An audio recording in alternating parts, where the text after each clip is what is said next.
கர்த்தருக்கு மகிமை உண்டாவதாக. హల్లెలూయా. సంతోషంగా ఉన్నారు అందరూ కూడా? సంతోషంగా లేని వారు హల్లెలూయా చెప్పండి. ஹலோ ஹலோ இங்கே பாருங்க. தேவிக்கு ஸ்தோத்திரம். எல்லாருக்கும் தமிழ் தெரியுமா? தமிழ் தெரியாதுங்க யாராவது இருக்கீங்களா? உங்களுக்கு தெரியும் தானே? இந்த ரெஃபரன்ஸ் எல்லாம் நான் கொடுக்கறது தெலுங்குல தான் பேசுவேன். அங்கங்க தெலுங்கு நான் பேசுவேன். ஏன்னா நான் தெலுங்கு நான் படிச்சது இல்லை.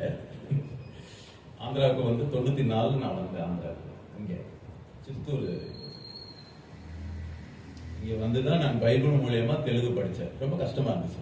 படித்ததெல்லாம் நான் திருச்சிராப்பள்ளி தெரியுமா? திருச்சி தெரியுமா? தமிழ்நாட்டில் திருச்சி. அங்கே தான் நான் படித்ததெல்லாம். என்னுடைய மதர் டங் வந்து தமிழ் தான். அதுதான் ஃப்ளூயண்டாக வரும். இப்போ எனக்கு அந்த தமிழ் போயிடுச்சு. இந்த சித்தூர் வந்ததுக்கு அப்புறமா தமிழ் எனக்கு வந்து ரொம்ப டேமேஜ் ஆகி போச்சு. இப்போ நான் அந்த வில்லேஜ் பாஷை பேசுகிற மாதிரி ஆகிட்டேன். அதனால் என்னை மன்னிச்சு கொள்ளணும். அப்படி ஏதாவது கொஞ்சம் வார்த்தைகள் மிஸ் ஆச்சுனாக்கா, எனக்கு இவ்வளோ வருஷம் ஆயிடுச்சு. ஊழியத்துக்கு வந்து 25 வருஷம் ஆச்சு கர்த்தருடைய கிருபையினால. 99 நான் ஷெர்மன் ஸ்கூல்ல வந்துட்டு ஒரு 4 நாள் மீட்டிங்ல நான் பிரசங்கம் பண்ணியிருக்கிறேன். 99ல ஷெர்மன் ஸ்கூல் தெரிந்தானே? எஸ். எனக்கு இப்போ வயசு 56, 56. பார்த்தா அப்படி தெரியுதா? இல்லை. சரி, கர்த்தருக்கு ஸ்தோத்திரம். என்னுடைய மனைவி வந்து கேரளா மலையாளி. அவங்க 2000 வருஷம் ஆகஸ்ட் 15ஆம் தேதி தான் அவங்கள நான் வந்து கர்த்தருடைய சித்தத்தின்படி திருமணம் செய்து கொண்டேன். எனக்கு 2 பெண் பிள்ளைகள். என்னுடைய மனைவி வந்து ஒரு பாஸ்டருடைய மகள். அவர் தான் எனக்கு ஸ்பிரிச்சுவல் ஃபாதர் கூட. நான் ரட்சிக்கப்பட்டது 1990ல. பாக்காலால நாங்கள் ஒரு சம்மர் ஹாலிடேஸ்க்கு வரும்போது மே மாதம் 22ஆம் தேதி கேரளாவில் வந்து நிறைய பாஸ்டர்ஸுங்க வந்து அங்கே சுவிசேஷ கூட்டம் நடத்தினாங்க. அதில் என்னுடைய மாமனார், இப்போ அவர் கிறிஸ்துவுக்குள்ள நித்திரை அடைந்து விட்டார். அவர் அங்கே பாக்காலால சுவிசேஷம் சொல்லும் போது அந்த பாட்டெல்லாம் நான் கேட்டு ரொம்ப பரவசமானேன். ஆண்டவருடைய செய்தியை நான் அங்கீகரித்தேன். ஏன்னா நாங்கள் கத்தோலிக் பேக்ரவுண்டு. ஐயா உங்கள் பேர் சொல்லுங்க சார். மகிமதாஸ் ஐயா. ரொம்ப சந்தோஷம். நாங்கள் கேத்தலிக் பேக்ரவுண்டு. ரோமன் கத்தோலிக்கில் ஊறி போனவங்க நாங்கள். அதுலேருந்து யாரும் இதில் கன்வெர்ட் ஆக முடியாது பெண்டெகோஸ்டல்ல. அப்போது சத்தியத்தெல்லாம் கேட்டு பேப்டிசம் எடுத்துக்கிட்டேன். அதுக்கப்புறம் திருச்சிராப்பள்ளியில் போய் நான் சர்ச் ஆஃப் காடில் தான் எனக்கு ஃபெலோஷிப்பு. அங்கே தான் நான் நல்லா பலப்பட்டது. சரி, நான் ஷார்ட்டாக என்ன குறித்து சொல்கிறேன், அவ்வளோதான். ரொம்ப சந்தோஷம். நீங்கள் எல்லாருமே நல்லா அருமையாக ஜெபம் பண்ணீங்க. ஒரு ஊழியக்காரர் உங்களை நல்லா ட்ரெயின் அப் பண்ணியிருக்கிறாரு. இப்போ நாங்கள் எங்கள் சர்ச்சில் எல்லாம் ஜெபம் பண்ண சொன்னால் ஊர் உலகத்தெல்லாம் சுற்றின்னு இருப்பாங்க. ஊர் உலகம்னா புரியுதா? அமெரிக்கா போவாங்க, திடீர்னு இங்கே வருவாங்க, அங்கே வருவாங்க, அப்படிலாம் சுற்றினே இருப்பாங்க. முடிக்க தெரியாம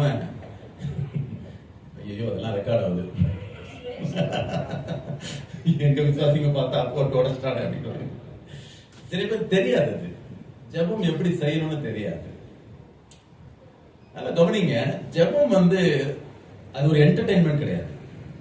பிரேயர் எப்பவுமே என்டர்டைன்மெண்ட் கிடையாது. அவ்வளவு ஈஸி இல்லை. அது போராட்டம், அது ஒரு யுத்தம். அந்த யுத்தத்துல நம்ம ரொம்ப ஜாக்கிரதையா இருக்கணும். விளையாட்டா எடுத்துக்கிட்டா போச்சு.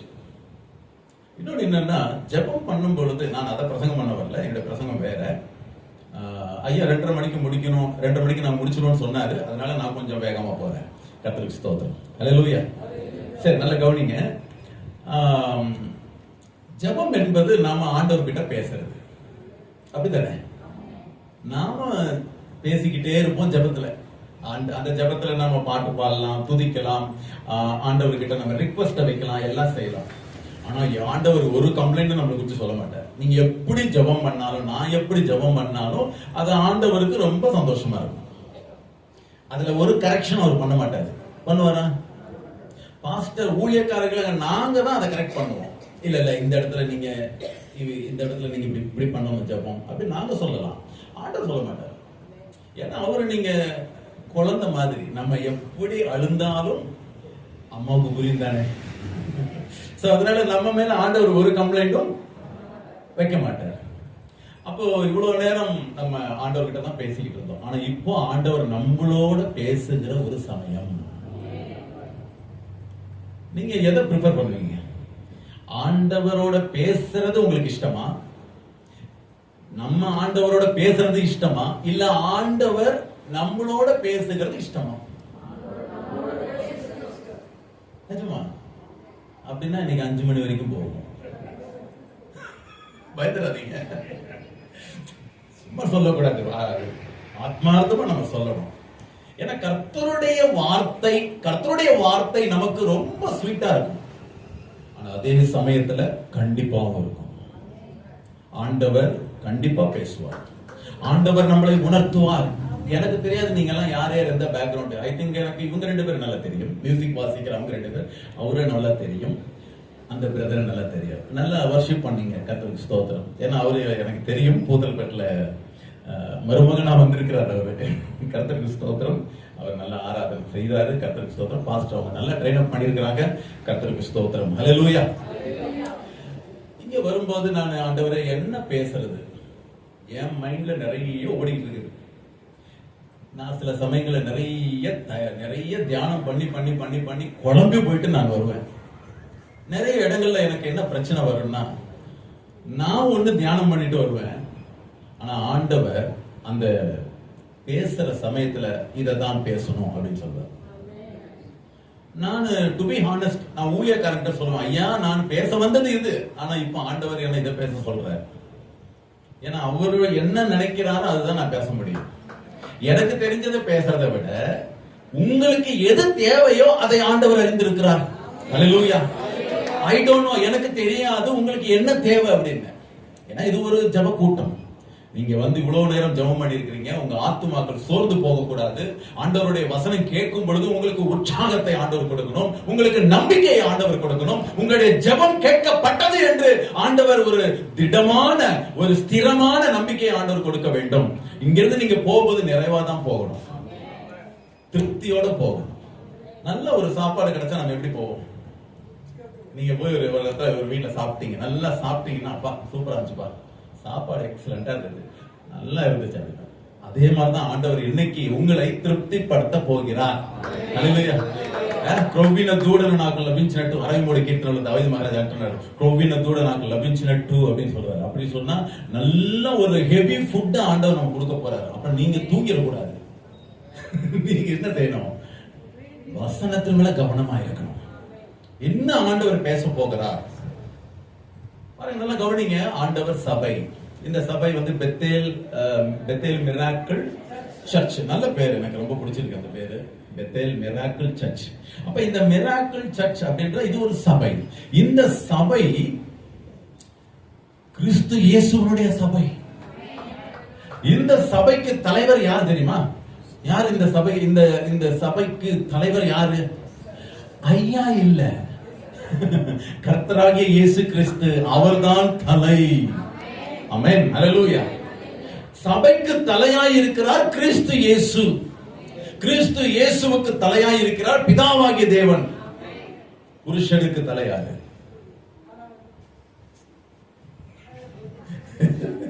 ஸ்திரீக்கு தலையாய் இருக்கிறது யாரு? கணவன். வெரி குட், கர்த்தருக்கு ஸ்தோத்திரம். நல்லா புரிஞ்சுக்கிட்டீங்களே, உங்களை தானே? சரி, அப்போ இதுதான் பைபிளுடைய ஃபண்டமெண்டல், இதுதான் பைபிளுடைய ஒரு கரெக்டான ஒரு ப்ரொசீஜர். அப்போ இந்த சபையை ஆண்டவர் 2000 வருஷத்துக்கு அதிகமா ஆண்டவர் இன்னும் கட்டிக்கிட்டே இருக்கிறார். இன்னும் புதிய ஆத்துமாக்கள் அவருடைய ராஜ்யத்திற்குள்ளே, அவருடைய சபைக்குள்ளே வந்து சேர வேண்டியது ரொம்ப முக்கியமா இருக்கு. அது வரைக்கும் சபை எடுத்துக் கொள்ளப்படாது. விசுவாசிக்கிறீங்களா?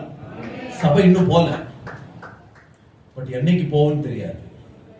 எனக்கும் தெரியாது, யாருக்கும் தெரியாது. இயேசு சொல்றாரு எனக்கும் தெரியாதுன்றாரு, ஆனா அவருக்கு தெரியும். சீஷர்கள் கிட்ட சொல்லும் போது தெரியும்னு சொன்னா விடுவாங்களா? ஐயா, கண்டிப்பா விட மாட்டாங்க. இந்த பேதுரு இருக்கிறாரே, அவரு நோண்டி நுங்க எடுத்துருவாரு.